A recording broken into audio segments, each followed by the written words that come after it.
আসসালামু আলাইকুম। একটি নির্জন প্রহরে চাই গল্পের পরবর্তী অংশ।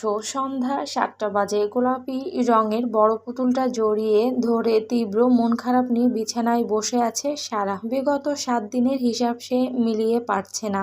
তার জীবনটা কিভাবে এলোমেলো হয়ে গেল, কি হওয়ার কথা ছিল আর কি ঘটে গেল। যাকে ভেবেছিল, যখন যাকে ভালোবেসেছিল, যখন শক্ত করে হাত ধরার কথা, সে তখন বাঁধনটা আলগা করে দিল। হঠাৎ একজন অচেনা মানুষের সাথে জুড়ে গেল জীবন। ইচ্ছাই হোক আর অনিচ্ছাই হোক, তার বিয়েটা হয়ে গিয়েছে। সারা জীবন অশান্তির অনলে পড়লেও এই বাঁধন ছেড়ে বেরোনো সহজ হবে না। এমন সময় সারার রুমের লাইট জ্বলে উঠল। কৃত্রিম আলো চোখে পড়তেই সারা চোখ হাত দিয়ে কৃত্রিম আলোক রশ্মি থেকে আটকালো। রুমে কে প্রবেশ করে আলো জ্বালালো সেটা সারা তাকিয়ে দেখার আগ্রহ প্রকাশ করলো। তার এক আকাশ সমান অভিমান বাবা মার প্রতি। সেই অভিমান অব্যাহত রেখেই কারো দিকে তাকালো না সারা। মা বিছানায় সারার পাশে বসলো। সারার বাবা সারার পড়ার টেবিল থেকে চেয়ার টেনে এনে সারার কাছাকাছি এসে বসলো। সারার মা বলল, মামুনি, তুমি চুপচাপ থাকলে আমার বাড়ি অন্ধকারে ডুবে থাকে। সারাদিন তোমার চঞ্চলতা মাতিয়ে রাখে এ বাড়ি। তুমি চুপ থাকলে মনে হয় প্রাণহীন আমার বাড়ি। সারা কোনো কথার উত্তর দিল না। সারার বাবা সারার দিকে তাকিয়ে বলল, তোমার জন্মের পর আমার আর কোনো সন্তান হয়নি। তা নিয়ে আমি কোনোদিন মাথা ঘামাইনি। তোমাকে আমি এত ভালোবেসেছি, আমার মনে হয়েছে আমার কোনো সন্তানের প্রয়োজন নেই। তুমি একাই আমাকে প্রশান্তি দেওয়ার জন্য যথেষ্ট। আমি কখনো তোমাকে নখের আঁচড় দেইনি। তোমার চোখের পানি দেখলে আমার হৃদয়টা পুড়ে ছাই হয়। তুমি কিছু চাওয়ার আগেই আমি এনে হাজির করেছি। তোমার পোশাক আমি নিজ হাতে পরিষ্কার করেছি। এখনও তোমার পোশাক আমি ধুয়ে দেই। তোমাকে গালে তুলে খাইয়ে দেই। কোনো দিন হিসাব করে টাকা দেইনি। তোমার মন খারাপ দেখলে আমি রাতে ঘুমোতে পারিনি। তোমার জ্বর হলে সারা রাত আমি পাশে বসে থাকি। তুমি কি জানো না, তুমি ছাড়া আমার আর কেউ নেই। সেই তুমি আমার সাথে অভিমান করে থাকলে আমি সহ্য করতে পারছি না। আমি জানি আমি অন্যায়ভাবে তোমার বিয়েটা দিয়েছি। এটা অনুচিত ছিল আমার, কিন্তু এই ছাড়া তুমি কথা শুনতে না। তোমার খালু আমাকে, তোমাকে, তোমার আম্মুকে ছোট করে কথা বলেছে। আমাকে যা বলতো তা মেনে নিতাম, কিন্তু তোমাকে করা অপমান আমি মেনে নিতে পারিনি। আমি তোমার বাবা, আমার কলিজার টুকরো তুমি। যে বাবা তোমার জন্য এত কিছু করতে পারে, সে কি তোমার জন্য যেন তেন পাত্র বাছাই করবে? পৃথিবীর উত্তম পাত্রটাই তোমার জন্য খুঁজে এনেছি। একদিন তুমি বলবে মা বাবার সন্তানের খারাপ চায় না। মা বাবার কথায় সারার হৃদয়টা কেমন যেন ফেটে যাচ্ছে। সত্যিই তো, তার বাবার মতো কেউ ভালোবাসে না তাকে, তবুও কেন এত অভিমান করেছে সে। সারা তার বাবার দিকে তাকিয়ে চোখের পানি ছেড়ে দিল। সারার চোখে পানি দেখে সারার বাবা উঠে দাঁড়ালো। মেয়ের মাথাটা বুকের সাথে মিশিয়ে নিয়ে বলল, নিচে রোশান অনেকক্ষণ এসে অপেক্ষা করছে তোমার সাথে কথা বলার জন্য। আমাদের সাথে ঘন্টাখানিক গল্প করেছে। অনেক বুদ্ধিমান ছেলেটা, ভারী বুদ্ধির ছেলে। তোমার কোনো দিন অসুবিধা হবে না, দেখে নিও। সারা কাঁদতে কাঁদতে বলল, আমাকে ক্ষমা করে দাও বাবা, আমার জন্য খালু তোমাকে অপমান করেছে। আমি কোনোদিন ওদের সাথে কথা বলবো না। আমার পাগলিটা, আমি শুধু তোমার হাসি খুশি মুখটা দেখতে চাই মা। রোশানের নাম্বারটা নাও, নিয়ে একটা মিস কল দাও। তুমি মিস কল দিলেই ও উপরে আসবে। যদিও ও আসতে চাইছিল না, আমরাই বলেছি। সারার বাবা রোশানের নাম্বারটা বলল। সারা ফোনে নাম্বারটা তুলে নিল। সারার মা রুম ত্যাগ করার সময় সারাকে বলল, জামাইয়ের সাথে খারাপ ব্যবহার করো না কিন্তু। সারার বাবা বলল, তুমি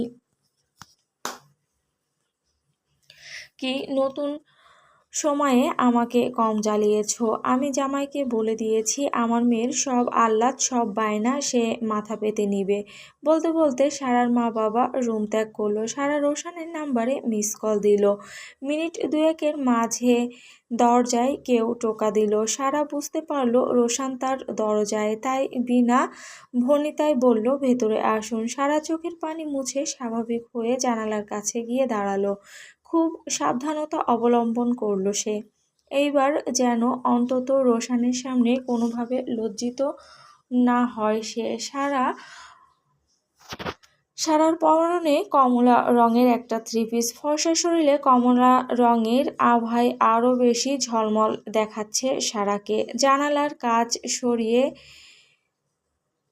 জানালায় হেলান দিয়ে বুকে হাত বেঁধে থমথমে মুখে দাঁড়ানো রোশান একটা কাশি দিয়ে সারার রুমে প্রবেশ করলো। রুমে প্রবেশ করতেই চোখ গেল জানালায় দাঁড়িয়ে থাকা হলুদ অপসরীর দিকে। রোশান দরজায় দাঁড়িয়ে থমকে গেল। সারা সত্যি অপরূপ সৌন্দর্যের অধিকারী। কয়েক সেকেন্ড তাকিয়ে রোশান চোখ নামিয়ে নিল। এভাবে এক দৃষ্টিতে কেন কোনো নারীর দিকে তাকানো এক প্রকার ছেঁচড়ামো ছাড়া আর কিছু না। রোশানের পরনে blue jeans, blue T shirt. লম্বা চওড়া মানুষটাকে ব্লু জিন্স আর ব্লু টি শার্টে সকালের চেয়ে আরও বেশি সুদর্শন দেখাচ্ছে। মানুষটার প্রতি সারার তীব্র রাগ, কিন্তু সে যে সত্যি সুদর্শন দেখে চোখ ফেরানোর মতো নয়, সেটা অস্বীকার করার মতো নয়। রুমের ফ্যান বন্ধ। রোশান সুইচ বোর্ডে হাত রাখল। ফ্যানের সুইচ কোনটা আন্দাজ করতে না পারায় রুমের লাইট অফ হয়ে গেল। রুমের লাইট অফ হতেই সারা ঝাঁঝালো কণ্ঠে বলে উঠল, মতলব কি আপনার? রুমের লাইট অফ করলেন কেন? সাথে সাথে আবার রুমের লাইট জ্বলে উঠল। রোশান শান্ত চোখে সারার দিকে তাকিয়ে দেখল সারা ঝগড়ুটে মুডে তাকিয়ে আছে। রোশান প্যান্টের পকেটে হাত গুজে সোজা হয়ে দাঁড়িয়ে বলল, সমস্যা কি তোমার?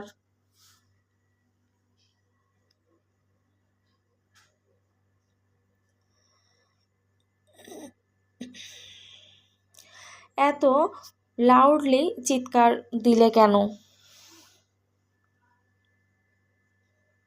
সারা জিভ দিয়ে ঠোঁট ভিজিয়ে নিয়ে বলল, আপনি হুট করে লাইট অফ করলেন, আমি ভেবেছি। রোশান জানালার দিকে এগিয়ে গেল সারার কাছাকাছি। সারার সান্নিধ্যে গিয়ে ভুরু কুঁচকে বলল, কি ভেবেছ? কি ভাববো? একটা ছেলে একটা মেয়েকে দেখে লাইট কেন অফ করবে? রোশান আশ্চর্যজনকভাবে সারার দিকে তাকালো, ভীষণ অবাক হয়ে ডানে বামে তাকালো। আশ্চর্যজনক মুখভঙ্গিতে বলল, এত নেগেটিভ মাইন্ডের কেন তুমি? ফ্যানের সুইচ দিতে গিয়ে লাইট অফ হয়ে গিয়েছিল। ও, তা আগে বলবেন না? আমি ভয় পেয়েছি। ভয় ভীতি এসবও আছে তোমার কাছে? যে ঝগড়ুটে মেয়ে তুমি!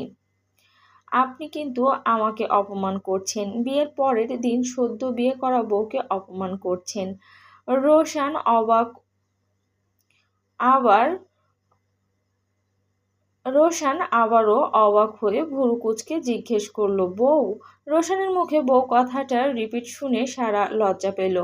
টপিকস চেঞ্জ করতে বলল, বিয়ে যখন হয়েই গিয়েছে বউ ছাড়া আর কি? বউকে তো আর আন্টি ডাকবেন না।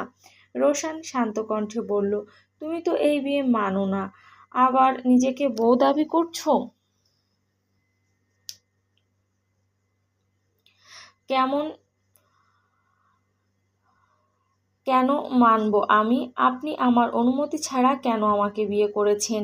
তোমার বাবাকে আমি বলেছিলাম তোমার সাথে কথা বলতে চাই। তোমার বাবা বললেন তুমি নাকি লাজুক পাতা, লজ্জায় কথা বলতে চাও না। সারা বুঝলো এখানে রোশানের দোষ নেই, তবুও ঝগড়ায় জিততে এটা স্বীকার করা যাবে না। তর্ক চালিয়ে যেতে হবে। সারা আবার বলল, সে যাই হোক, আমার জায়গায় আপনি থাকলে কি এই বিয়ে মানতেন?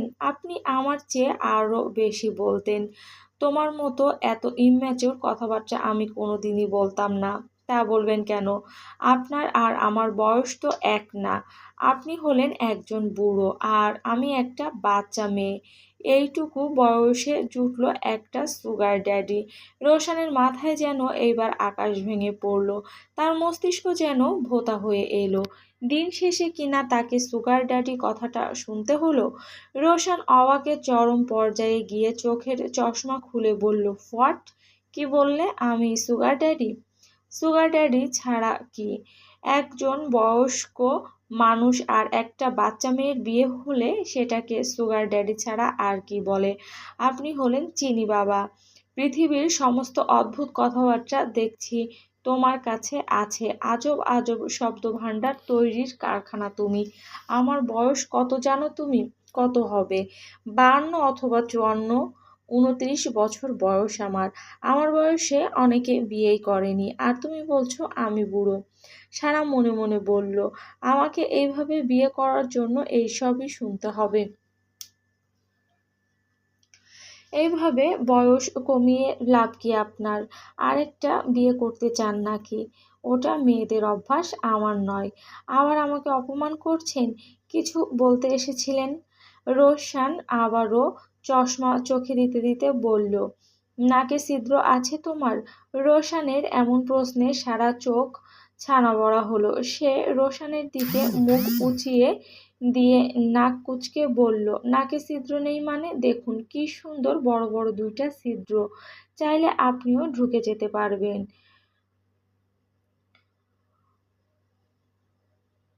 ওয়াও, নাইস ছিদ্র। কারো নাকে ছিদ্র এত সুন্দর হয় তা জানা ছিল না বলেই রোশান সারার গালে হাত রাখলো। রোশানের আকস্মিক এমন স্পর্শে সারা চমকে উঠল। সে বড় বড় চোখে শ্যামসুন্দর মুখের অবয়বে তাকালো। রোশান এভাবে সারার গালে হাত রাখলো কেন? রোশান এইবার সারার নাকের নতি ধরল। সারা আরেক দফায় অবাক হলো। কি করতে চাইছে রোশান? রোশান প্যান্টের পকেট থেকে 3 পাথরের ডায়মন্ডের একটা নাকফুল সারাকে পরিয়ে দেওয়ার চেষ্টা করলো। সারা বুঝতে পারলো রোশান তাকে নাকফুল পরাচ্ছে। বুঝতে পেরে আর ছটফট করলো না, অনায়াসে চোখ দুটো বন্ধ করলো। রোশান সারার চোখ বন্ধ মুখের অবয়বে তাকিয়ে থাকলো কিছুক্ষণ। নাকফুল পরানো হয়ে গেলে রোশান বলল, আম্মু প্রেসার দিল তার বৌমাকে যেন নাকফুল পরিয়ে যায়। আম্মুর কথা রাখতেই নাকফুল পরানো আসে এখন। সারা কোনো কথা বলতে পারল না, সে শুধু অনুভব করলো কিছুক্ষণ আগে কেউ একজন পরম যত্নে তাকে নাকফুল পরাচ্ছিল। বিন্দুমাত্র ব্যথা যেন না লাগে সেদিকে খেয়াল রাখছিল। স্পর্শতে কোনো পাপ ছিল না, অসৎ উদ্দেশ্য ছিল না। রোশান যেতে গিয়ে আবার থমকালো। সারাকে বলল, তোমার ফোন কোথায়? কেন? আমার ফোনটা এ রুমে কোথায় রেখেছি জানি না, কল দিব। বিছানায়। রোশান বিছানায় তাকিয়ে দেখলো সারা ফোন রাখা। বিছানা থেকে ফোন হাতে নিয়ে পাওয়ার বাটন চেপে দেখলো পাসওয়ার্ড দেওয়া। রোশান ভুরু নাচিয়ে বলল, পাসওয়ার্ড কি? সারা থতমত খেয়ে বলল, I love you. What? Sir, I love you. কাকে বলছো? কাউকে না, ওটাই পাসওয়ার্ড। ওহ শিট, তোমার দ্বারা সবই সম্ভব। রোশান সারার ফোনে নিজের নাম্বারটা তুলল। নাম্বার তুলে কল দিতেই ভেসে উঠল ডিপজল।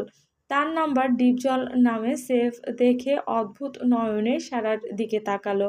রোশান সারার সামনে ফোন উঁচু করে বলল, হোয়াট ইজ দিস? সারা রোশানের হাত থেকে ফোন কেড়ে নিয়ে বলল, কে সেভ করলো এই নামে? আমি না। রোশান অদ্ভুত দৃষ্টিতে সারার দিকে তাকিয়ে রইল।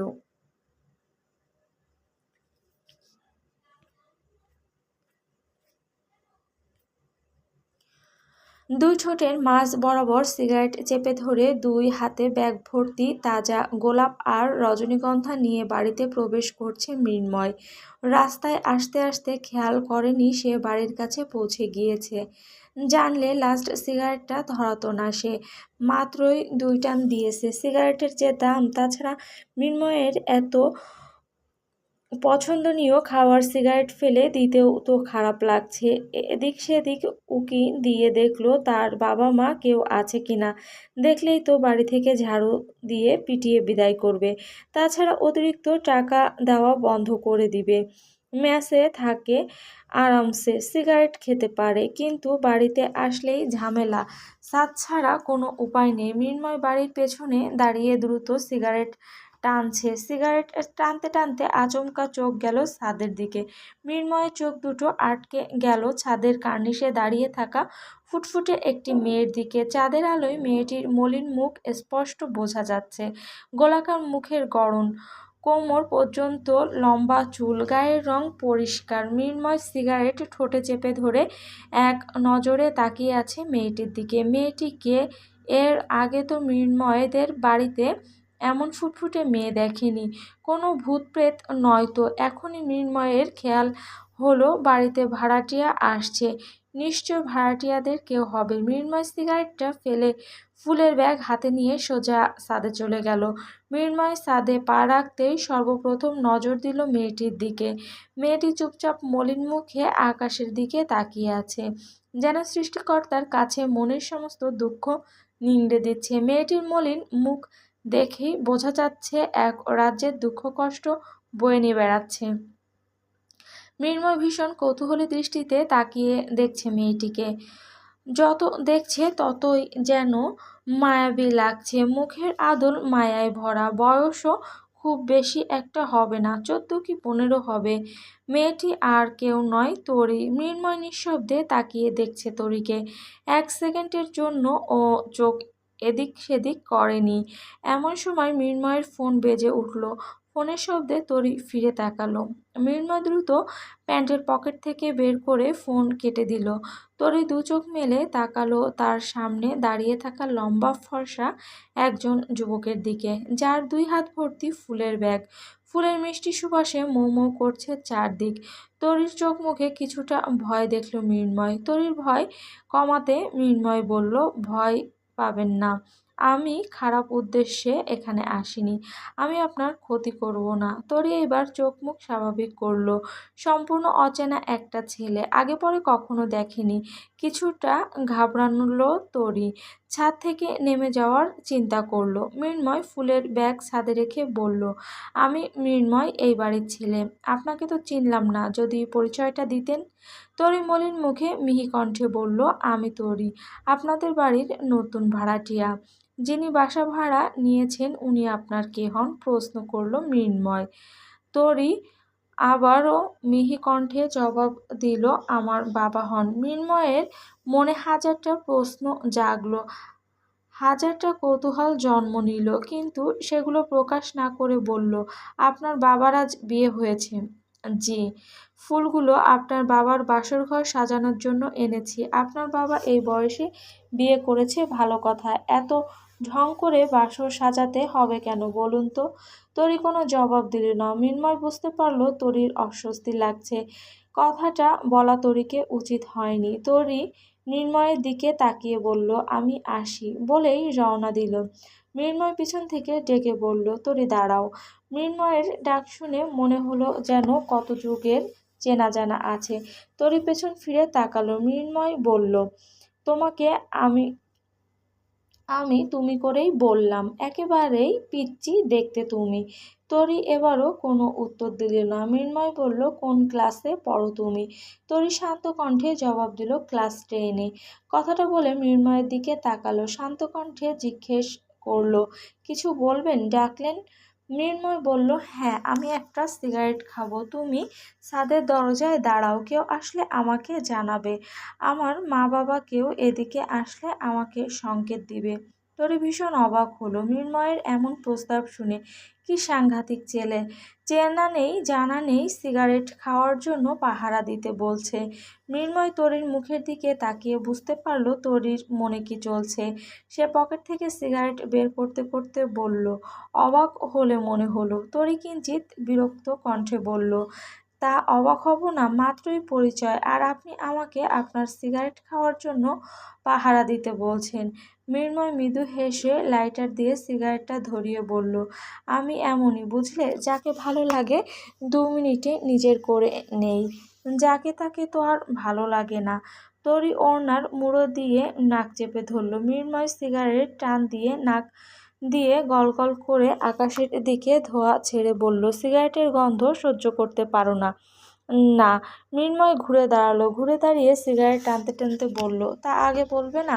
তাহলে অন্যদিকে ঘুরে সিগারেট খেতাম। মৃন্ময় দ্রুত সিগারেট টেনে শেষ করে পেছনে ঘুরে দেখলো তরি নেই। এদিক সেদিক তাকিয়ে দেখলো কোথাও তরি নেই। মৃন্ময় নিঃশব্দে হেসে মাথা চুলকালো আর বলল, রাতের আধারের মায়াবিনী দেখলাম আজ। একবার আমার চোখে চোখ রেখে দেখো মন হারাতে কতক্ষণ লাগে। একটা আননোন নাম্বার থেকে আজও সারার নাম্বারে মেসেজ এলো। এমনি সারার লজ্জা আর অপমানে বিরক্ত আছে, তার উপর একটা আবার কোন ঝামেলা। সেদিন আবার মেসেজ দিয়েছিল, এমন রোমান্টিক মেসেজ দিচ্ছে কে? আশ্চর্য। সারা মনে মনে ভাবলো, আরিয়ান নয় তো। সারা সন্দিহান মন আরিয়ানকে ভেবে কতগুলো গালি মুখস্থ করলো। এখন কেন এত রোমান্টিক মেসেজ দিচ্ছে? ফোন দিক আচ্ছা মতো, কথা শুনিয়ে ছাড়বো রং নাম্বার এর ওসিলাই। এসব ভাবতে ভাবতে উক্ত নাম্বার থেকে ফোন এলো। সারা তীব্র মেজাজের সাথে ফোন রিসিভ করে বলল, হ্যালো, কে বলছেন?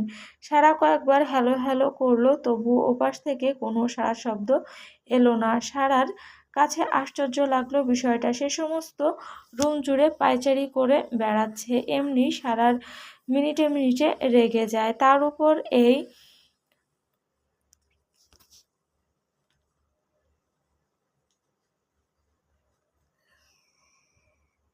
তারপর এই আই আরআনকে সোজা গালি দিয়ে ভস্ম করে দেওয়া পর্যন্ত তার শান্তি হচ্ছে না। পুনরায় আবারও সে নাম্বার হাতে, ফোন আসছে। সারা সাথে সাথে ফোন রিসিভ করলো। ফোন রিসিভ করে তেজের সাথে বলল, হ্যালো, সমস্যা কি? ফোন দিয়ে কথা বলেন না কেন? এবারও ফোনের ওপাশ থেকে কোনো কথা ভেসে এলো না। নিশ্চুপ রইল ফোনের ওপাশের মানুষ। সারা কয়েকবার হ্যালো হ্যালো করতেই ওপাশ থেকে ফোন কেটে দিল। সারা ধৈর্যের 12টা বেজে গেল। নিজের মেজাজ কন্ট্রোল রাখতে না পেরে ফোন ছুঁড়ে মারল খাটের উপর। মনে মনে শুধু গালি মুখস্থ করছে, একবার খালি ফোনের ওপাশ থেকে কথা বলুক, মুখস্থ বিদ্যাগুলো ঝেড়ে দিব মাতৃভাষায়। আবারও সারার ফোন বেজে উঠল। সারা এইবার রাগে ফুঁসতে ফুঁসতে কয়েকটা ঘন নিঃশ্বাস ছেড়ে ফোন রিসিভ করে বলল, শোন জন্মগত কুত্তা, আমাকে যদি আর কখনো ফোন দিস তাহলে জুতার বাড়ি একটাও তোর পিঠে পড়বে না, সবগুলো পড়বে তোর গালে। আমার জুতা দিয়ে পেটাবো না, পাড়া প্রতিবেশী সবার বাতিল জুতা ধার করে এনে পেটাবো। তুই আমাকে কেন বারবার ফোন দিচ্ছিস? শোন, আমি বিবাহিত, আমার স্বামী আছে। আমার স্বামীর এত সুন্দর চেহারা, আমার সারাক্ষণ তার দিকে চেয়ে থাকতে ইচ্ছা করে। 24 ঘন্টা ও আমার সামনে বসে থাকুক, আমি চোখ ফেরাতে পারি না আমার স্বামীর দিক থেকে। এই যে একটু আগে চলে গেল, সে চলে যেতেই ঘরে দরজা লাগিয়ে কান্নাকাটি করেছি। সে চলে গেলেই হৃদয়ে বিরহ বাসা বাঁধে। আর যদি ফোন দিস, সোজা পুলিশের কাছে যাব, কেউ আটকাতে পারবে না। আমার স্বামীকে বলে তোর নামে পরকীয়ার মামলা দিব। ভাবলি কি করে রোশান সিদ্দিকীর বউ হয়ে আমি তোর মতো থার্ড ক্লাসের সাথে কথা বলবো? সারা এক নিঃশ্বাসে কথাগুলো বলে মনে মনে বলল, লজ্জা থাকলে আর ফোন দিবে না। এতক্ষণে ফোনের ওপাশে থাকা ব্যক্তি নীরবতা ভেঙে জবাব দিল, তোমাকে বিয়ে করে আর কি কি শুনতে হবে আমাকে কাইন্ডলি একটু বলবে? সারার চোখ দুটো ছানা বড়া হয়ে গেল রোশানের কণ্ঠস্বর শুনে। তার মানে ফোনের ওপাশে এতক্ষণ রোশান ছিল। সে রোশানকে বলেছে তার সারাক্ষণ রোশানের দিকে তাকিয়ে থাকতে ইচ্ছা করে। ও শিট, এর চেয়ে মরণও তো ঢের ভালো। রোশান কি তার সব কথা শুনে নিয়েছে? সারা এর চেয়ে লজ্জায় আর অপমান জীবনেও হয়নি। বারবার চরম অপমানিত তাকে হতে হচ্ছে। পৃথিবীর যাবতীয় অঘটন তার সাথেই ঘটে চলেছে, সব যেন রোশানের সামনেই ঘটছে। এই মুহূর্তে সারার ইচ্ছে করছে ইহলোক ত্যাগ করে পরলোকে গমন করতে। রোশান তাকে কোন লেভেলের স্যাঁচড়া ভাববে, এটা ভাবতেই যেন মরে যাচ্ছে। সারাকে চুপ থাকতে দেখে রোশান ফোনের ওপাশ থেকে গম্ভীর কণ্ঠে বলল, তা আমাকে তোমার এত পছন্দ আগে বলনি তো?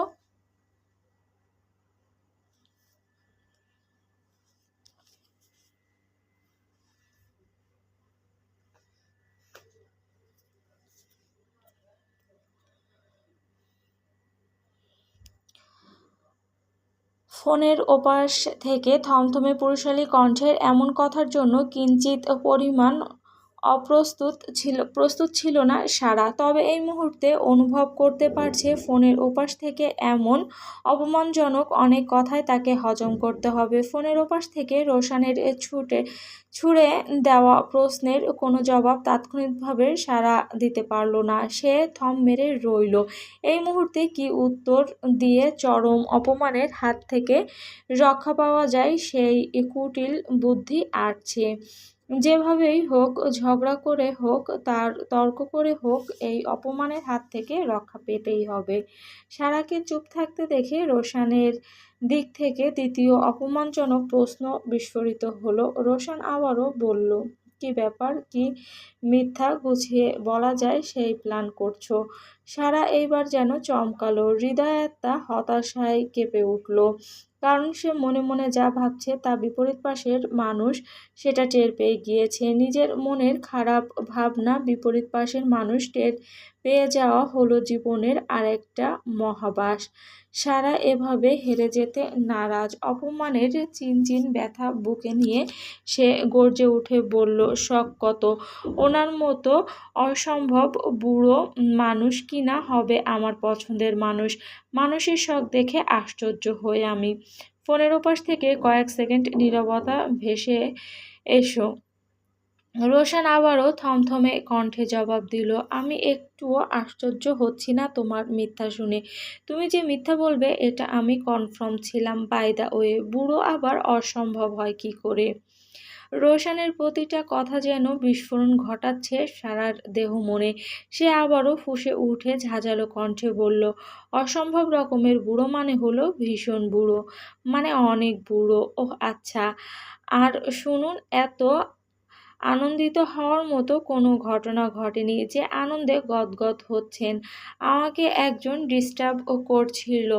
কোনো গাঁজাখোর কিছু একটা হবে। এসব ভাদাইম্মারা ছেলেরা ডিস্টার্ব করলে আর থামাতে চায় না।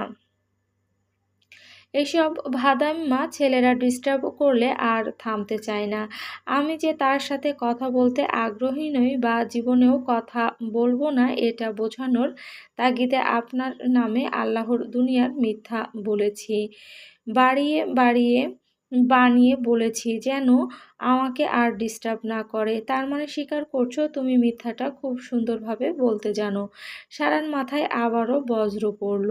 সে আবারও ধরা খেয়ে গেল। রোশানের মতো বুদ্ধিমান বিচক্ষণ ছেলে প্রতিটা কথা খেয়াল করে শুনে তারপর উত্তর দিচ্ছে। সারার কাঁচা বুদ্ধি, যেটা বলছে সেটাতেই ধরা খাচ্ছে। সারা রোশানের সামনে নিজের মান সম্মান বাঁচাতে আবারও উত্তেজিত কণ্ঠে বলল, আমি তো শুধু ওই ছেলেটাকে মিথ্যা বলেছি। রোশান আবারও বিচক্ষণতার সাথে উত্তর দিল, আচ্ছা তাহলে আমাকে সত্য বলেছ?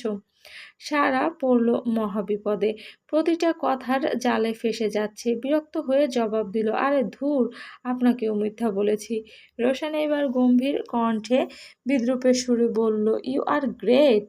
কথাটা যে সারাকে অপমান করে বলা হয়েছে তা সারা খুব ভালোভাবে উপলব্ধি করতে পেরেছে। অপমানে মুখের বদন থমথমে আকার ধারণ করল।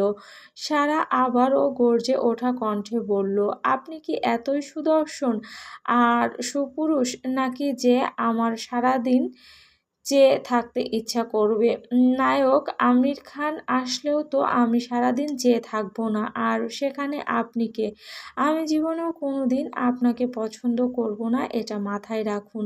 মাথায় না থাকলে লিখে রাখুন প্রয়োজনে। এক নিঃশ্বাসে কথাগুলো বলে সারা যেন হাঁফ ছেড়ে বাঁচল। বুক ধড়ফড় করছে তার। অস্থিরতায় ঠোঁট কামড়ে ধরে রেখেছে। ফোনের ওপাশ থেকে আবার কি উত্তর আসবে তার ঠিক নেই। সারা খুব ভালোভাবে বুঝে গিয়েছে রোশান অত্যন্ত বিচক্ষণ ছেলে, মেধাবী আর ট্যালেন্টেড। শুধু তো আর বিসিএস ক্যাডার হয়নি সে। আমার মতো গাধার সাথে বাবা যে কেন এমন ট্যালেন্টেড মানুষের বিয়ে দিতে গেল? সারা জীবন এমন ধরা খেয়ে খেয়ে জীবন যাবে। গুছিয়ে সাজিয়ে মিথ্যা বললেও ধরা খেয়ে যাব। এর মাঝে কোনো মিথ্যা নেই। আমার জন্য বলদ সলদ কোনো ইজি বাইক চালকই ভালো ছিল, যার মাথার উপর কাঁঠাল ভেঙে খেতে পারতাম। এসব ভাবতে ভাবতে ফোনের ওপাশ থেকে রওশন গম্ভীর কণ্ঠে বলল, আমার মস্তিষ্কের অবস্থা এতটাও খারাপ হয়ে যায়নি যে সব লিখে রাখতে হবে। তাহলে মনে রাখবেন খুব ভালোভাবে, আপনাকে আমি পছন্দ করি না। সুন্দরী মেয়েরা কালো ছেলে পছন্দ করে না। এ আর নতুন কি? সারা যেন আবারও অপমানিত হলো। ইচ্ছা করছে রোশানকে একদম গিলে ফেলতে।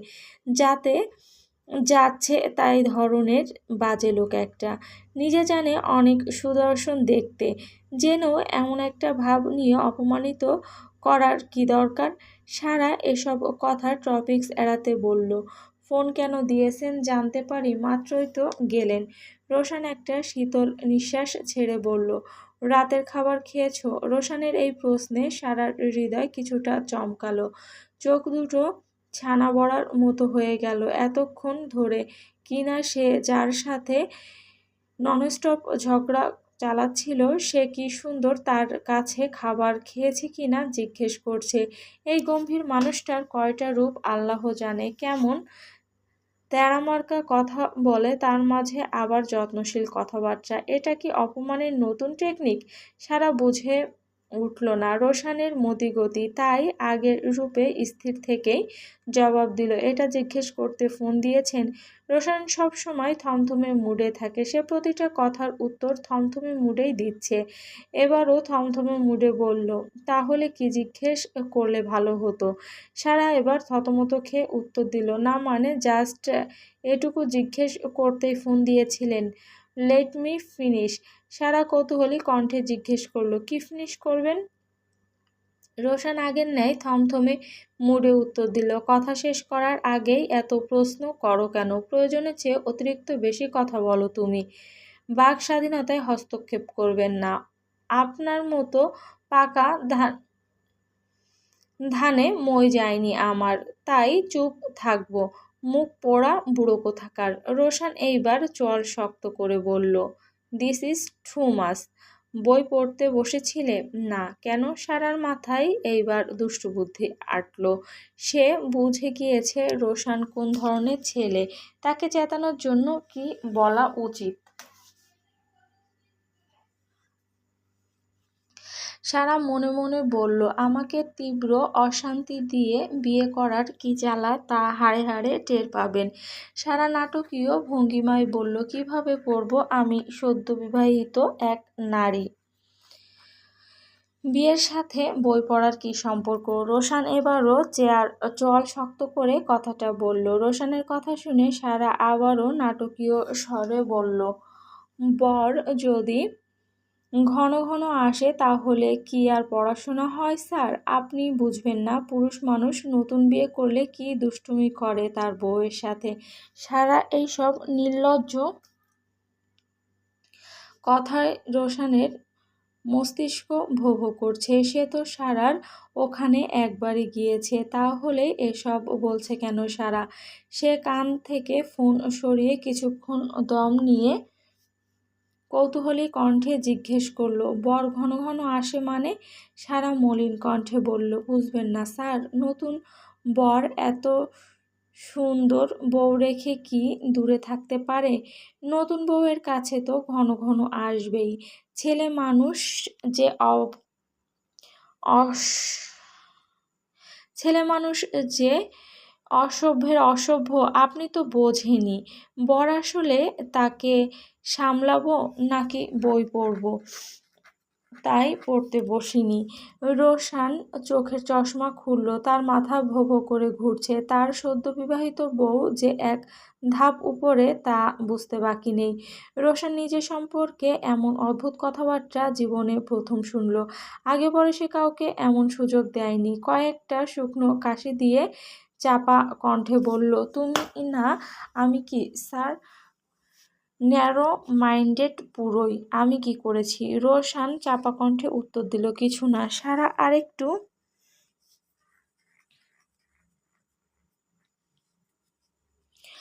রাগিয়ে দিতে বলল। এত রেগে যাচ্ছেন কেন? তখন আপনাকে পছন্দ হয়নি বলেছিলাম বলে? সত্য শুনতে অভ্যস্ত আমি। আপনার কি আমাকে পছন্দ হয়েছে? সত্য বলবেন। পছন্দ হলেও মাতামাতি করব না, অপছন্দ হলেও ঢোল পেটাবো না। ইম্যাচিউর কথাবার্তা আমি একদম বলি না। আগামীকাল এক্সাম খারাপ হলে তোমাকে দেখে নিব। ভেবো না বারবার ফেল করলে পড়াশোনা অফ করাবো। তুমি রোশান সিদ্দিকীর ওয়াইফ। Mind it. মাথা থেকে এসব কুবুদ্ধি ঝেড়ে ফেলে পড়তে বসো। Good night.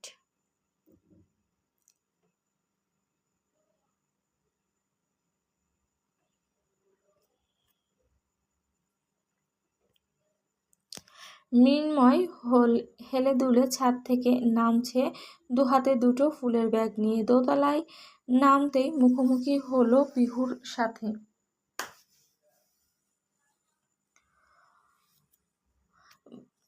পিহু কোমরে হাত বেঁধে চোখ কপালে তুলে তাকিয়ে আছে মৃন্ময়ের দিকে। পিহুর এমন সন্দেহ ভাজন চাহনি দেখে মৃন্ময় ভুরু কুচকালো। ভুরু কুচকে পিহুর দিকে কয়েক সেকেন্ডে তাকিয়ে ডান ভুরু উঁচিয়ে জিজ্ঞেস করলো, সমস্যা কি? এভাবে তাকিয়ে আছিস কেন?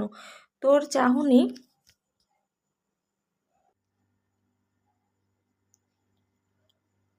সমস্যা কি? এভাবে তাকিয়ে আছিস কেন? তোর চাহনি দেখি মনে হচ্ছে যে আমি একটা চোর। পিহু তার চোখে মুখের অবস্থা একই রকম রেখে বলল, তুমি তো চোরই ভাইয়া, চোর ছাড়া কি? মৃন্ময় ডান হাতের ব্যাগ ছেড়ে দিয়ে হাত উঁচু করে চাপা কণ্ঠে বলল, দিব একটা বেয়াদব ছেড়ি কোথাকার। আমার মতো একটা ভদ্র ছেলেকে চোর অপবাদ দিচ্ছিস? আমি না তোর ভাই? এইসব কথা পাঁচকান হলে জীবনে বিয়ে হবে আমার? কোন মেয়ে চাইবে জীবনসঙ্গী হিসাবে একজন চোরকে বেছে নিতে? জীবনে কিছু চুরি করেছি আমি? মৃন্ময় হাত উঁচু করাতে পিহু পেছনের দিকে ঝুঁকলো খানিকটা। মৃন্ময় হাত নামালে পিহু আবার সোজা হলো আগের ন্যায়। মৃন্ময়ের আপাতমস্তক চোখ বুলিয়ে নিয়ে বলল, চুরি করনি? বুকে হাত দিয়ে বলতে পারবে? মৃন্ময় কৌতূহলী হয়ে জিজ্ঞেস করলো, কি চুরি করেছি? সারা জীবন আমার বইয়ের ভাঁজে জমানো টাকা, আমার ব্যাংকে জমানো টাকা আমারই চুলের ক্লিপ দিয়ে বের করে নিয়েছো, যা কোটি টাকার সমান। স্টুডেন্ট লাইফে জমানো টাকার বহুত মূল্য। আবার বলছো কি চুরি করনি? ওসব তো ভাইগত অধিকার, ওটাকে চুরি বলে না বেয়াদব মেয়ে। ভদ্রতারও তো লেশমাত্র নেই। বড় ভাইয়ের সাথে কিভাবে কথা বলতে হয় তাই জানিস না? বড় ভাইকে সম্মান দিতে শেখ। বড় ভাই হলো পিতৃতুল্য, বাবার অভাব পূরণ করে। পাশের বাসার সাদিয়াকে দেখেছিস কিভাবে তার বড় ভাইয়ের কাপড় কেচে দেয়, পা টিপে দেয়, খাবার নিয়ে টেবিলে দিয়ে আসে, মাছের বড় মাথা পাতে তুলে দেয়। আমিও তো দেই। হ্যাঁ দিস, বাবার কানে নালিশটাই ঠিকঠাক ভাবে দিস। এখন বল, এখানে দাঁড়িয়ে কি পাহাড় দিচ্ছিলি? তুমি আবার সিগারেট খেতে ছাদে গিয়েছিলে। এখনই যদি বাবাকে না বলি। আমার সিগারেট নিয়ে তোর সমস্যা কি? কারণ তোমার হার্টের সমস্যা হলে ভাই হারাবো আমি। আমি ছাড়া আর কার সমস্যা হবে? ভাইয়ের প্রতি বোনের ভালোবাসার দৃষ্টান্তর শেষ নেই। মৃন্ময় আর পিহু সারাদিন ঝগড়া করে, দিন শেষে ওদের ভালোবাসার ঘাটতি নেই। মৃন্ময় পকেট থেকে 1 টাকার দুটো চকলেট পিহুর হাতে তুলে দিতে দিতে বলল, তোকে চকলেট খাওয়াতে খাওয়াতে ফকির হয়ে গেলাম। এমন সময় তরি দরজা খুলল। দরজা খোলার শব্দে মৃন্ময় আর পিহু দুজনে তরির দিকে তাকালো। তরিকে দেখে মৃন্ময় কেমন যেন স্তব্ধ হয়ে গেল। প্রেম ভালোবাসার বিরুদ্ধ ছেলেটা হঠাৎ এমন হচ্ছে কেন? কত শত মেয়ের চোখের সামনে দিয়ে গিয়েছে আর এসেছে। মৃন্ময়ের কোনোদিন এমন অনুভূতি হয়নি। সে মাঝ রাত পর্যন্ত বাইরে আড্ডা দেয়, ট্যুরে যায়, বন্ধুদের সময় দেয়, সিগারেট খায়, মুভি নাটক দেখে সময় কাটায়। প্রেম ভালোবাসা একটা প্যারা তার কাছে। মায়া কি জিনিস সে বোঝে না। মৃন্ময় এক দৃষ্টিতে তাকিয়ে আছে তরির দিকে। তরি মৃন্ময়ের দিকে তাকালো না। সে পিহুর দিকে তাকিয়ে বলল, পিহু আপু আপনাদের পিহু আপু, আমাদের রুমের একটা লাইট ডিস্টার্ব দিচ্ছে, ঠিক করা যাবে? আচ্ছা, ঠিক করে দিচ্ছি।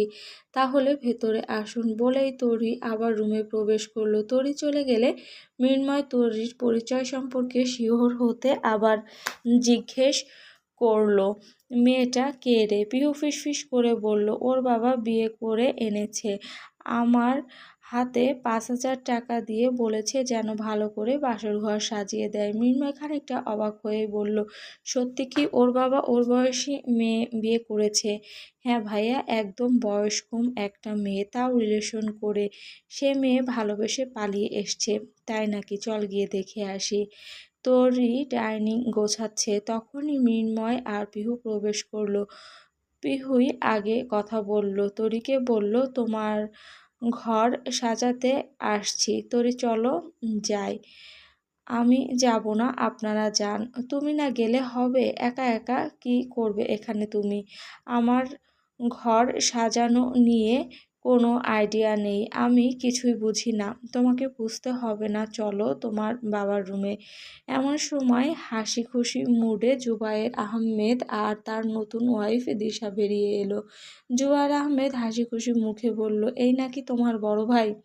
হ্যাঁ, জুবায়ের আহমেদ হাসতে হাসতে বললেন, কি যেন নাম তোমার ভাই? মৃন্ময় ছানা বড়া চোখে তাকালো। তার বাবার বয়সী একজন লোক কিনা তাকে ভাই বলে ডাকছে। কচি মেয়ে বিয়ে করে কি এই লোক নিজেকে কচি ভাবছে? মৃন্ময় যেন আকাশ থেকে পড়ল। সে আকাশ থেকে পড়ার ন্যায় অবাক হয়ে বলল, আমাকে ভাই বললেন নাকি আঙ্কেল? জুবায়ের আহমেদ স্বভাবসুলভ হেসে জবাব দিলেন, তোমার বাবা আমার চাচা হন সম্পর্কে, তাই তুমি আবার আমার ভাই হও। মৃন্ময় তরির দিকে তাকিয়ে মাথার পেছনে চুলকাতে চুলকাতে বলল, শালার আপনাকেই আমার ভাই হতে হলো, তাতে সমস্যা কি? মৃন্ময় সংকোচ ছাড়া বলল, দুঃখিত আঙ্কেল, আপনাকে আমি ভাই ভাবতে পারবো না। পিহু বলল, ভাইয়া, ওনাকে আমি ভাই ডেকেছি, ওনার ওয়াইফকে ভাবি, এখন তোমাকেও ডাকতে হবে। দূর সম্পর্কের বাবার পরিচিত, সে সূত্রে বাবা ওনার চাচা হয়। মৃন্ময় তীব্র অস্বস্তি নিয়ে থুতনি চুলকাতে চুলকাতে বলল, দুদিন পরে এমনি সম্পর্ক পাল্টে যাবে, এখন আবার ভাই ডেকে লাভ কি? জুবায়ের আহমেদ বললেন, কেন? কারণ আপনারা তো সারা জীবন এখানে থাকবেন না, তাই বললাম আর কি। আচ্ছা, বুঝেছি। ঘরটা সুন্দর করে সাজিয়ে দাও, উপহার আছে তোমাদের জন্য। তরি, যাও ওনাদের জন্য নাস্তা রেডি করো। তরি ধীর পায়ে রান্নাঘরের দিকে পা বাড়ালো। মৃন্ময় মনে মনে বলল, তোর কাছে নাস্তা খেতে কে চেয়েছে রে মাদারবোর্ড? এমনি বাবার পাতানো দূরসম্পর্কের ভাতিজা হয়ে আমাকে বিপদে ফেললি। মেয়েটা চোখের সামনে ছিল, তাকেও কিচেনে পাঠাই দিলি। এখন কি তুই আর তোর বউ এর থোপড়া দেখব? মৃন্ময় খাটের উপর উঠে দাঁড়ালো। সে আর পিহু খাট সাজাচ্ছে। জুবায়ের আহমেদ বললেন, খুব ভালো করে খাট সাজাও। দিশা আবার খুব রুচিশীল মেয়ে, বুঝলে? মৃন্ময় এবার দিশার দিকে একবার তাকালো, চোখ সরিয়ে নিয়ে বলল, এই বয়সে যে আপনাকে বিয়ে করতে পারে, তার রুচি যে কেমন তা আমার বুঝতে বাকি নেই বড় ভাই। আপনাকে দেখেই বোঝা যায় আপনি অনেক রুচিসম্মত লোক। জুবায়ের আহমেদ মৃন্ময়ের মিথ্যা প্রশংসা ধরতে না পেরে আনন্দে গদগদ হলো। পিহুর মুখ টিপে হাসছে, তার বুঝতে বাকি নেই মৃন্ময় পচালো। জুবায়ের আহমেদ আবার বললেন, খাটটা একদম পারফেক্টভাবে সাজিয়ে দাও। মৃন্ময় বারবার উকিঝুঁকি দিয়ে দেখছে তরি আসছে কিনা। মৃন্ময়ের মনে কিছু অশ্লীল কথা আসলো জুবায়ের আহমেদকে বলার জন্য, কিন্তু ভবিষ্যৎ শ্বশুর বলে মুখে এসেও আটকে গেল। মৃন্ময় পিহুর কানে কানে বলল, মেয়ের বাপও তোকে বোন ডাকছে, আবার মেয়েও দেখলাম আপু ডাকলো। পিহু হেসে বলল, ওর আন্টি ডাকতে খেয়াল থাকে না। এমন সময় তরি নাস্তার ট্রে নিয়ে ঘরের ভেতর প্রবেশ করলো। মৃন্ময় তরিকে দেখে জুবায়ের আহমেদকে একটা মালা দেখিয়ে বলল, ভাই, মালাটা ভাবির গলায় পরিয়ে দিন, বলেই ছুঁড়ে মারল। এমনভাবে মারল তরির গলায় গিয়ে পড়ল। মৃন্ময় ইচ্ছা করেই মারল। বড় বড় হলুদ গাঁদার ফুল তরির গলায় পড়তেই তরির মুখটা কেমন হলদেটে আকার ধারণ করলো। অসম্ভব সুন্দর দেখাচ্ছে মুহূর্তের মাঝে তরিকে। মৃন্ময়ের শরীরে যেন ঝিম ধরে এলো। সে হাঁ করে তাকিয়ে রইল তরির দিকে। তরি চোখ তুলে তাকালো মৃন্ময়ের দিকে। দুজনের দৃষ্টি আদান প্রদান হচ্ছে। এক নাগাড়ে দুজন দুজনের দিকে তাকিয়ে আছে। জুবায়ের আহমেদ কি বলবে বুঝতে পারছে না। কিছু বলার আগেই তরি মালাটা খুলতে গেল, তখনই মৃন্ময় বলল, ওটা আর খুলে লাভ নেই, একজনের গলার মালা নতুন বউয়ের গলায় পরানো যাবে না বলে মৃন্ময় আরেকটি মালা জুবায়ের আহমেদের দিকে ছুঁড়ে মেরে বলল, এটা পরিয়ে দিন। জুবায়ের আহমেদ মালাটা পরিয়ে দিয়ে বললেন, ফুটফুটে লাগছে তোমাকে। মৃন্ময় রাগে ক্ষিপ্ত হয়ে মনে মনে বলল, শালা লুচ্চা, এভাবে মেয়ে পটাইছে বোঝা যাচ্ছে। ফেসবুক ঘাটাঘাটি করে ছোঁয়া রাত 12টায় বই নিয়ে বসলো। আগামীকাল এক্সাম আছে। সন্ধ্যা থেকে পড়তে বসবে ভেবেও ফোন স্ক্রল করতে করতে আর পড়া হয়নি। এখন মহাচিন্তায় পড়েছে। অন্যবার তন্ময়টা দেখে লিখত, কিন্তু কলেজে এখন রোশন সিদ্দিকী নামক বিপদসংকেত হাজির, দেখে লেখার সুযোগ হবে না। কি পড়বে বুঝতে না পেরে তন্ময়কে ফোন করলো। তন্ময় একমাত্র ব্রিলিয়ান্ট স্টুডেন্ট ওদের সবার মাঝে, প্রশ্ন সম্পর্কে ধারণা তন্ময়ই দিতে পারবে। তন্ময় আর দীপ মাঝরাতে কিচেনে। সোয়ার ফোন দেখে দীপ বলল, নে তোর দিন দুনিয়া আকাশ বাতাস ফোন দিয়েছে। তন্ময় দীপের দিকে থমথমে চোখে তাকিয়ে ফোন রিসিভ করলো। শান্ত কণ্ঠে বলল, জান বলো। রাতে ফোন দিলে জান বলে ডাকিস কেন? সব সময়ই তোর ডাকতে ইচ্ছা করে, পারমিশন তো দিচ্ছ না। এখন তুমি বলছিস, আবার একটু পরেই তুই ডাকবি। জানের সাথে তুমিটাই মানানসই। কি করছিস এখন তুই? তন্ময় কৌতূহল জাগলো ছোঁয়ার হৃদয়ে। বলল, গেস কর। ছোঁয়া 1 সেকেন্ড দেরি না করে বলল, তুই বই পড়ুয়া ছেলে, পড়া ছাড়া আর কি করবি? তন্ময় আবার শান্ত গলায় বলল, হয়নি। কি আশ্চর্য, আমাদের তন্ময় এত রাতে বই না পড়ে অন্য কিছু করছে। বার্গার বানাচ্ছি। সিরিয়াসলি ভাই? ভাই, হোয়াই ইউ কল মি ভাই? সোয়া বুঝেও আবার প্রশ্ন করলো, বন্ধু আর ভাই কি আলাদা? রিজনটা দিলে 100 বার মনে করিয়ে দেই, এরপরে কিন্তু আর মনে করিয়ে দিব না। ছোঁয়া মুখে হাত দিয়ে হাসি আটকে বলল, কি রিজন?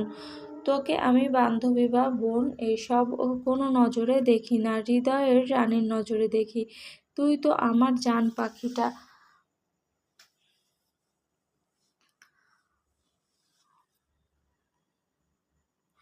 থাম এবার, হঠাৎ বার্গার কেন? মৃন্ময়ের জন্য বানাচ্ছি, কিন্তু এখনো ফেরেনি। সে বাড়ি গিয়েছে, এত রাত হয়ে গিয়েছে, ও আর ফিরবে না। না ফিরলে দীপ আর আমি খেয়ে নিব। আমাকে খাওয়াবি না? কাল খাওয়াবো না, আমি এখনই খাবো। এত রাতে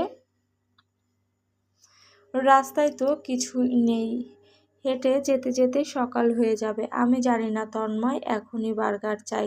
ওকে, আমি আসছি বলেই ফোন কেটে দিল তন্ময়। দীপ তন্ময়ের মুখের দিকে হা করে এতক্ষণ তাকিয়ে গড়গড় করে কথা গিলছিল। দীপ বলল, এই সিঙ্গেল এর সামনে আর কত? তন্ময় শিথিল হেসে বলল, আমিও তো সিঙ্গেল। ও তো রাজি হয় না। রাজি হলে তো তুই পাগল হয়ে যাবি। তন্ময় একটা বড় প্লাস্টিকের বাটিতে একটা বার্গার নিয়ে প্যাকিং করলো। দীপ কৌতূহলী হয়ে জিজ্ঞেস করলো, কি করবি? ছোঁয়ার জন্য নিয়ে যাচ্ছি। এত রাতে? হ্যাঁ, ও মজা করেছে। এত রাতে যেতে হবে না, ও আমার জান। আমি সারা রাত ছটফট করব ওরে খাওয়াইতে না পারলে। শালার জীবনে প্রেমও আমার উপর পড়ল না, আমিও প্রেমের উপর পড়লাম না। দ্বীপের একটা বাইসাইকেল আছে। তন্ময় সাইকেলটা বের করলো, সাইকেলের প্যাডেল ঘুরিয়ে সোয়ার বাসার সামনে গেল। ভালো বাসলে মানুষ কি না পারে। তন্ময় ছোঁয়ার নাম্বারে ডায়াল করলো। ফোনের ওপাশ থেকে ছোঁয়া বলল, হ্যাঁ তন্ময় বল। তন্ময় শান্ত কণ্ঠে বলল, ছোঁয়া নিচে আয়। নিচে মানে? রাস্তায় আয়, গেট খুলে। সিরিয়াসলি তুই এসছিস তন্ময়? কুইক নিচে আয়। সোয়া দ্রুত ও গায়ে ওড়না পেঁচালো, মাথায় যেন আকাশ ভেঙে পড়ল। এই তন্ময়টা কি সত্যি পাগল? ছোঁয়া মা বাবাকে লুকিয়ে পা টিপে টিপে হেঁটে বাড়ির গেট খুলে বের হলো। গেট খুলতেই দেখলো বাদামি রঙের শার্ট পরিহিত, কালো জিন্স পরনে তন্ময় বাইসাইকেলে দাঁড়িয়ে আছে মধ্য রাস্তায়। চাঁদের আলোয় তন্ময়ের ফর্সা শরীর চকচক করছে। তন্ময় অসম্ভব সুদর্শন একজন ছেলে, যার দিকে তাকালে চোখ ফেরানো দায় হয়। ছোঁয়া দ্রুত তন্ময়ের কাছে গিয়ে বলল, এভাবে সাইকেল চালিয়ে চলে এলি এত দূর? তোর সাথে দেখছি মজাও করা যায় না। তন্ময় স্মিত হেসে জবাব দিল, ঠোঁটটা বন্ধ রাখ। তোর দিকে 10 মিনিট তাকিয়ে থাকলে ক্লান্তি কমে যাবে। ছোঁয়ার ভয়ে বুক ঢিপঢিপ করছে। আশপাশ তাকিয়ে বলল, কেউ দেখলে কেলেঙ্কারি হবে। কি আর হবে, আমাদের বিয়ে দিয়ে দেবে। বাজে কথা। কি এনেছিস দ্রুত দে। পাশেই চায়ের দোকানের বেঞ্চ, দুজনে ওখানে গিয়ে বসলো। তন্ময় বার্গার খুলে ছোঁয়াকে খাইয়ে দিয়ে বলল, কেমন হয়েছে জান তন্ময়, স্পেশাল বার্গার? ছোঁয়া 3 আঙুল উঁচু করে বলল, এক্সেলেন্ট।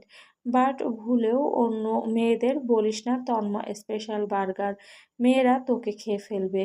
তন্ময় বলল, এসব ভাবলেও ঘৃণা লাগে। তন্ময়ের চরিত্র ব্যক্তিত্ব অন্যদের থেকে অনেক আলাদা। ছোঁয়া খানিকটা খেয়ে বলল, আমি আর খাবো না তন্ময় শান্ত কণ্ঠে বলল, রাতে ভাত খাওনি জানি, না খেয়ে থাকলে তো হবে না। এত রাতে এত কষ্ট করে এসছি তোমাকে বার্গার খাওয়াবো বলে, এতটুকু খেলে হবে? সম্পূর্ণটা খেতে হবে জান। সোয়া গভীর চোখে তন্ময়ের দিকে তাকিয়ে বলল, এই মাঝরাতে আমাকে আবেগী করে তুলতে কে আসতে বলেছে? তোমার প্রতি আমার ভালোবাসা আমাকে দিনে রাতে সব সময় তোমার কাছে টেনে আনে। পরের দিন ভোরে রোশানের ফোন কলে সারার ঘুম ভাঙল। তখন সকাল 5টা বাজে। গভীর ঘুমে বিভোর সারা ঘুম ঘুম কণ্ঠে ফোন রিসিভ করে বিরক্ত হয়ে বলল, এত সকালে ফোন দিয়েছেন কেন? রোশান বরাবরের মতো থমথমে কণ্ঠে বলল, শুভ সকাল। সারা বিরক্ত কণ্ঠে বলল, ফোন দিয়ে ঘুম ভাঙিয়ে শুভ সকালকে অশুভতে পরিণত করলেন। রোশান হাত ঘড়ি দেখে নিয়ে বলল, 5টা বাজে। অজু করে নামাজ পড়ে নাও, তারপর একটু প্রকৃতির আলো বাতাস গ্রহণ করে সোজা পড়তে বসবে। আমি নামাজ পড়তে পারবো না। কেন? আমার সমস্যা আছে। কি সমস্যা? সব বলতে হবে, বুঝেন না? রোশান গভীর কণ্ঠে বলল, ওহ বুঝেছি। কি বুঝলেন? রোশান ধমকের স্বরে বলল, সব বলতে হবে? আশ্চর্য, আমার কথা আমাকে ফেরালেন। যাও পড়তে বসো। ক্লাসে যেন কারো খাতা দেখে লেখার চেষ্টা করো না। খাতা নিয়ে নেব, অন্য কারোটা দেখে লিখব না, নিজেই নকল নিয়ে যাব। রোশান ঠোঁটের কোণায় স্মিত হেসে বলল, একবার যদি নকল পাই অবস্থা খারাপ হবে। পাবেন কিভাবে? এমন জায়গায় রাখবো না, আমার চোখ ফাঁকি দেওয়া সহজ হবে না। যেখানেই রাখো, আপনি আমার নকল ধরতে পারলে যা বলবেন তাই হবে। এক্সেপ্ট কলেজে তো চেক করে দেখতে পারবো না। তোমাদের বাসায় আসছি এখন চেক করে দেখতে। সারা দ্রুত বিছানা ছেড়ে উঠে বসে বলল, ও মাই গড, কি চেক করবে এসে?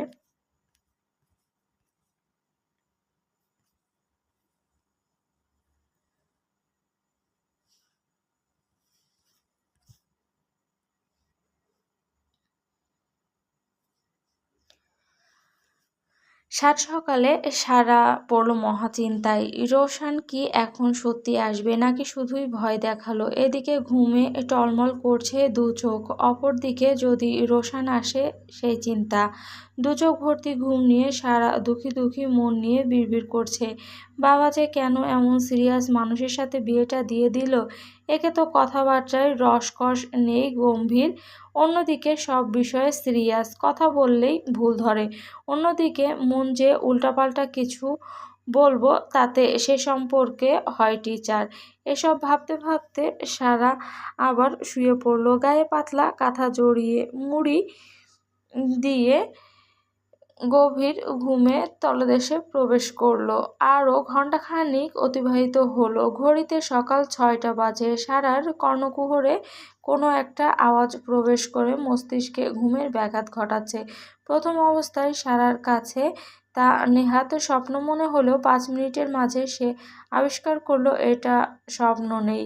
মস্তিষ্ক নাড়া দিয়ে উঠল। সারা অনুধাবন করল তাকে কেউ ডাকছে বিরতিহীনভাবে। সারা চোখ খুলল। এবার টের পেল বাইরে থেকে তার আম্মু ডাকছে। সারা আম্মুর ডাকাডাকিতে দ্বিতীয়বারের মতো ঘুম ভাঙল সারার। একই সকালে যদি 2বার ঘুম ভাঙে, এর চেয়ে অসহ্যজনক, বিরক্তকর আর কিছু হতে পারে?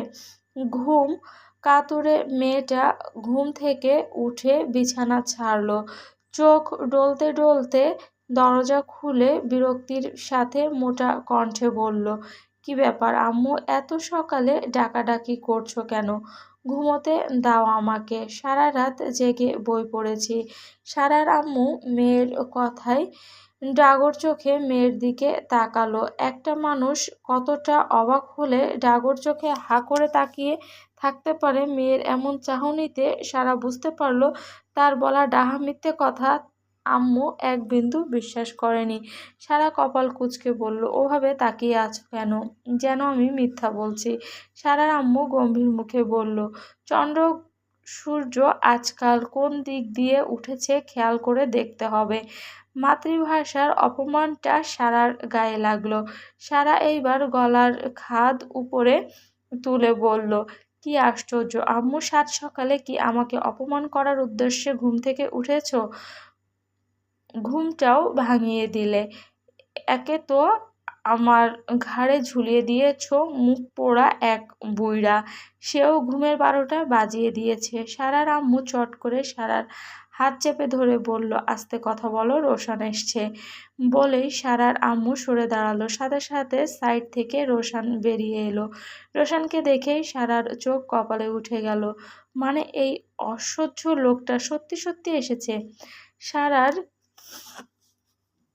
সারা রাত জ্বালিয়ে শান্তি হয়নি, ঘুম থেকে উঠে জ্বালাতে চলে এসেছে। নির্লজ্জ বেহায়া টাইপ লোক। বিয়ে করেছে বলে রাত নেই দিন নেই যখন তখন এসে ঠেলে উঠছে। রোশানের পরনে অ্যাশ কালারের একটা শার্টের স্লিভ গোটানো, পরনে কালো একটা প্যান্ট, হাতে কালো ফিতার একটা বড় ঘড়ি, চোখে খয়েরি ফ্রেমের চশমা। দেখতে মাশাআল্লাহ লাগছে। শ্যামবরণ শরীরে কেউ এতটা সুন্দর হতে পারে তা রোশানকে না দেখলে অনুমান করা যেত না। রোশানের জন্যই হয়তো শ্যামবর্ণ এত প্রশংসনীয়। এই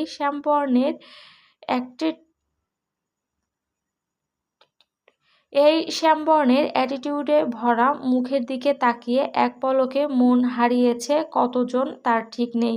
সারার আম্মু রোশানকে বলল, বাবা ভেতরে যাও, আমি চা নিয়ে আসছি, সকালে খেয়ে এখান থেকে যাবে। রোশানের ঠোঁটের কোণায় কিঞ্চিৎ ভদ্রতার হাসি। সে ভদ্রতার সহিত উত্তর দিল, শুধু 1 কাপ চা দিন আম্মা, সকালে আমি ভাত বা অন্য কিছু খাই না। সে কি কথা, শুধু 1 কাপ চা খাবে? তোমার শ্বশুর এটা মেনে নিবে না। আপনার হাতের রান্না খাওয়ার জন্য সারা জীবন আছি, এত প্রেশার নিবেন না। এইদিকে সারা বড় বড় চোখে একবার রোশান আর একবার নিজের দিকে তাকালো। সারার পরনে সাদা গেঞ্জি আর লাল প্লাজো, গায়ে ওড়না নেই। এইভাবে রোশানের সামনে পড়বে সে ভাবেনি। এতক্ষণ দরজার পর্দা দিয়ে নিজের লজ্জা নিবারণ করেছে। পর্দা ছেড়ে দিয়ে দ্রুত রুমে প্রবেশ করে এদিক সেদিক তাকালো। এই মুহূর্তে তার চোখের সামনে ওড়না পড়ছে না। কোথাও ওড়না খুঁজে পেল না। আলনা থেকে অন্য একটা ওড়না দ্রুত টেনে গায়ে ভালোভাবে পেঁচিয়ে নিল। এখনই রোশান ঘরের ভেতরে প্রবেশ করেনি। গেঞ্জি আর প্লাজো পরিহিত অবস্থায় সে রোশানের সামনে দাঁড়াতে পারবে না। সে ওড়না গায়ে দিয়ে না হয় কিছুটা বেইজ্জতির হাত থেকে রক্ষা পেল, কিন্তু এভাবে রোশানের সামনে তো দাঁড়ানো যাবে না। ছি, কি লজ্জার ব্যাপার। এখনই জামা পরার ও সুযোগ নেই। এসব ভাবতে ভাবতেই রোশান রুমের ভিতরে প্রবেশ করলো। চারদিকে চোখ বুলিয়ে দেখলো আলনার এক কর্নারে সারা দাঁড়িয়ে। রোশান থমথমে চেহারায় কপালে কয়েকটা ভাঁজ ফেলে সারার দিকে তাকালো, যার মানে হলো আশ্চর্যজনক ব্যাপার, তুমি ওখানে কেন? রোশানকে ওভাবে তাকিয়ে থাকতে দেখে সারা তোতলানো কণ্ঠে বলল, একটা মেয়ের ঘরে আসবেন তা বলে আসবেন না? অসভ্য বুড়ো লোক একটা। অসভ্য কথাটা শুনে রোশানের মুখ আরো থমথমে হয়ে এলো। এক বেশি অবাক হলো, ডানে বামে তাকালো, দুই ভুরু কুঁচকে সারার দিকে তাকিয়ে প্রশ্ন করলো, আমি অসভ্য? সারা একটা কামিজ আলনা থেকে নিতে নিতে বলল, তাই ছাড়া কি? আপনি না বলে প্রবেশ করলেন কেন? মেয়েদের এভাবে দেখার খুব শখ, তাই না? রোশান খুব কৌতূহলী হয়ে আবারও প্রশ্ন ছুড়ল, কোনভাবে? সারা এক দণ্ড অপেক্ষা না করে উত্তর দিল, এই যে গায়ে ওড়না থাকবে না, ছোট কাপড় থাকবে। রোশান ড্যামকেয়ারভাবে উত্তর দিল, কেউ যদি দেখাতে চায় দেখতে অসুবিধা কি? যদিও কেউ দেখাতে চাইলেও আমার ইন্টারেস্ট নেই। এমনকি কেউ ন্যাকেড বসে থাকলেও আমার আগ্রহ জন্মাবে না তাকিয়ে দেখার জন্য। আমার চোখ দুটো শুদ্ধ পবিত্র। সারা মুখ বাঁকিয়ে চেতে উঠে বলল, কি বললেন? আমি দেখাতে চাই? আমি দেখাতে চাই? আর আপনার চরিত্র সম্পর্কে আমার চরিত্র সম্পর্কে কোনো ধারণা আছে আপনার? আজ পর্যন্ত কোনো ছেলের সাথে পশমের স্পর্শ হয়নি আমার, আর আপনি বলছেন কি না আমি দেখাতে চাই? রোশান হাত উল্টে ঘড়িটা দেখে নিয়ে বলল, তোমাকে আরও 1 ঘন্টা আগে জানিয়েছি আমি আসছি। গায়ে ওড়না না থাকায় এসব ড্রেস এত সমস্যা মনে করলে 1 ঘন্টা আগে এসব ড্রেস চেঞ্জ করে নিতে।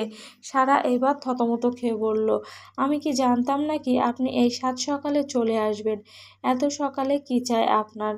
আমি ফান করি না কখনো, যা বলি সেটাই সঠিক। বলেছি আসবো, এসেছি। কাল রাতে একবার আসছেন। ঘুমোতে গেছি আপনার মুখ দেখে, ঘুম ভাঙলো আপনার মুখ দেখে। Same to you. I wish বাকি জীবন এভাবেই কাটবে। কিন্তু এসেছেন কেন এখন? রোশান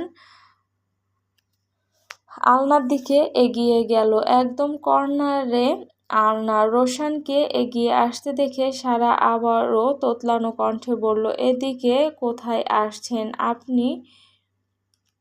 বলতে বলতে রোশান সারার খুব কাছাকাছি চলে গেল। সারার সাথে রোশানের দূরত্ব কিঞ্চিত ও পরিমাণ।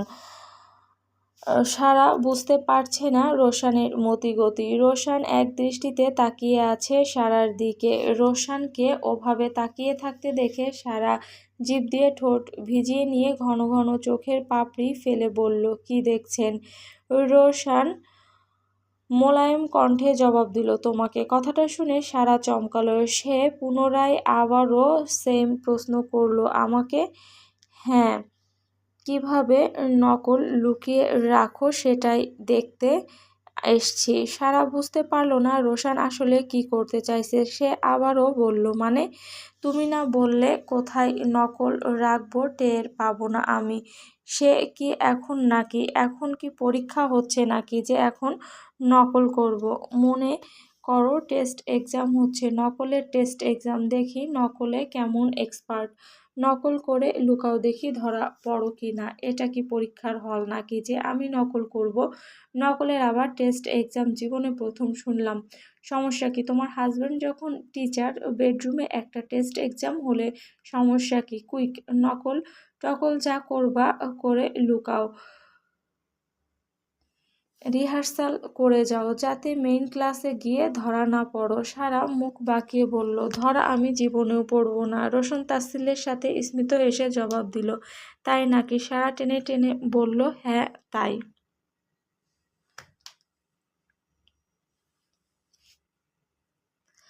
রোশান ভুরু নাচিয়ে বলল, তা কোথায় লুকাতে? নকল যে আমি ধরতেই পারবো না। আসো চেক করে দেখি বলেই রোশান হাত বাড়ালো সারার দিকে। সারা পেছন দিকে খানিকটা ঝুঁকে বলল, এ কি, আপনি কি আমার গায়ে হাত দিয়ে চেক করবেন নাকি? অফকোর্স, মেয়েদের গায়ে হাত দেওয়া দণ্ডনীয় অপরাধ, জানেন না? তুমি তো আমার বউ, গায়ে হাত দেওয়ার রাইট তো আমার আছে। আমি যদি সর্বাঙ্গ চেক করি তাতেও অপরাধ হবে? অবশ্যই হবে। বউ হই আর যাই হই, অনুমতি ছাড়া গায়ে হাত দিবেন কেন? না, একটু দেখলাম আর কি। নকলটা লোকাও কোথায়? সকাল সকাল অসভ্যতামি করতে এসেছেন নকলের বাহানায় আমাকে ছুতে চান, তাই তো? ওসব আমি বুঝি। তুমি যে সব 2 লাইন বেশি বোঝো তা আমি প্রথম দিনই বুঝছি। ন্যারো মাইন্ডের পুরাই। চেয়ার টেবিলে এসো ফাস্ট বলেই রোশান বেরিয়ে এলো। সারা চোখ কপালে তুলে বলল, কেন? পড়তে বসো। আপনি আমাকে এখন ভোরে পড়াতে এসেছেন? হ্যাঁ। সারা গটমট করতে করতে চেয়ারে এসে বসলো। বসে বলল, রাতে আসছেন, দিনে আসছেন, মানুষ কি বলবে? রোশান থমথমে স্বরে প্রশ্ন করলো। বইয়ের কাছে আসলেও মানুষ কিছু বলবে। আপনার সাথে তো দেখছি কথা বলে পারা যায় না। কথা বলে পারতে হবে কেন? ম্যাথ করো। ম্যাথ করব না। রোশান আবারও ভুরু কুঁচকে প্রশ্ন করল, তাহলে? ম্যাথ আমার কঠিন লাগে। আমি থিওরি লিখে লিখে পাশ করব। 50% থিওরি আসবে। তাহলে পলিটিক্যাল সায়েন্স নিলে না কেন? মন ভরে থিওরি লিখতে পারতে। ম্যাথের যার এত ভয় তার ম্যাথ সাজেস্ট সরি তার ম্যাথ সাবজেক্ট নেওয়ার কি প্রয়োজন? শুনুন, পাশ করলেই হলো। কিভাবে পাশ করলাম ওটা বিষয় না। তোমার কলেজ টেস্ট এক্সামের রেজাল্ট দেখলাম, যেগুলোতে থিওরি আসেনি তুমি ডাবল জিরো পেয়েছো। না মানে কেউ ডাবল জিরোও পায়? সারা ঘাড় কাত করে রোশানের দিকে তাকিয়ে বলল, আমার পুরনো ইতিহাস ঘাটাঘাটি করাও হয়ে গিয়েছে। রোশান গম্ভীর মুখে জবাব দিল, এত কথা না বলে বই খোলো। সারার এখন পড়াশোনার বিন্দুমাত্র মুড নেই, তাই বিরক্ত হয়ে বই খুলল। রোশান সারার ঘাড়ের উপর দিয়ে ঝুঁকে কিছু প্রশ্ন মার্ক করে দিচ্ছে আর বলছে, এসব একবার হলেও চোখ বুলিয়ে যেও। সারার পিঠের সাথে রোশানের বুক মিশে আছে। দুজনেই উষ্ণতা অনুভব করছে কিন্তু প্রকাশ করছে না। প্রশ্ন দাগানো শেষ হলে রোশান বলল, এগুলো সব পড়ো। লেখাপড়ার কথা শুনে সারার যেন জ্বর আসলো। সে বইটা ঠেলে দূরে সরিয়ে দিয়ে বলল, পড়াশোনা করতে চাচ্ছি না আমি। রোশন থমথমে কণ্ঠে বলল, তাহলে কি করতে চাও? বিয়ে হয়ে গিয়েছে, সংসার করব। সংসার করো, কিন্তু বই পড়তে কি সমস্যা? ঘর সংসার আর পড়াশোনা একসাথে জীবনেও হয় না। আমি বাচ্চা নিব, বাচ্চা নিয়ে সংসারে মন দিতে চাই। রোশান ভাবতেও পারেনি সারা এই মুহূর্তে বাচ্চা নেওয়ার কথা উচ্চারণ করবে। রোশানের চোখ কপালে উঠল। সে এত অবাক হলো, খানিক থম মেরে থেকে বলল, কি বললে? মাথায় সমস্যা আছে তোমার? কি বললাম? বাচ্চা নিতে চাই আমি। স্টুপিড। শুনুন, এইভাবে পড়াশোনার অত্যাচার সহ্য না করে 2-4টা বাচ্চা পালা বেশি ভালো। দুদিন বিয়ে হতে পারেনি, নতুন বউয়ের সাথে রোমান্টিক আলাপ আলোচনা না করে বই পড়াতে এসছেন। বাকি জীবন কিভাবে কাটবে বুঝে গেছি। রোশান থমথমে কণ্ঠে বলল, রোমান্টিক কথা কিভাবে বলে? কি শুনতে চাও? হাগ মি জান, কিস মি জান। সারা দ্রুত বলে উঠল, ছি, থামুন থামুন। আমি বলে আপনার সংসার করছি, অন্য কেউ হলে করতো না। এই কথাটা শুনে রোশান অদ্ভুত চোখে তাকালো সারার দিকে। সে অদ্ভুত চোখে তাকিয়ে বলল, সিরিয়াসলি? কি বললে তুমি? তুমি বলে সংসার করছো? বিয়ে হয়েছে 2 দিন মাত্র। 2 দিনই আমি যা বোঝার বুঝে গিয়েছি। ওহ শিট, তোমাকে বলার মতো কিছুই নেই আমার। এমন সময় খুব জোরে অদ্ভুত একটি শব্দ হলো, যার জন্য সারা মোটেও প্রস্তুত ছিল না। শব্দটি যে কিসের তা রোশানের আর বুঝতে বাকি নেই। সে এক দণ্ড না দাঁড়িয়ে বের হয়ে গেল। সারা তীব্র লজ্জা আর অপমানে যেন স্তব্ধ হয়ে গেল। জীবনের চূড়ান্ত বেইজ্জতি যেটুকু বাকি ছিল তাও হয়ে গেল। শেষে কিনা প্রকৃতির ডাক না বলে কয়ে এভাবে আসলো, তাও রোশান সিদ্দিকীর সামনে। বায়ু দূষণের মতো নির্লজ্জ ঘটনা রোশানের সামনেই ঘটে গেল। হ্যালো বন্ধুরা, পরবর্তী পার্ট খুব তাড়াতাড়ি আসবে, তো সবাই অপেক্ষায় থাকো। আর চ্যানেলটি যারা এখনও সাবস্ক্রাইব করনি তারা পরবর্তী পার্ট দেখার জন্য চ্যানেলটি সাবস্ক্রাইব করে রেখো। ধন্যবাদ সবাই।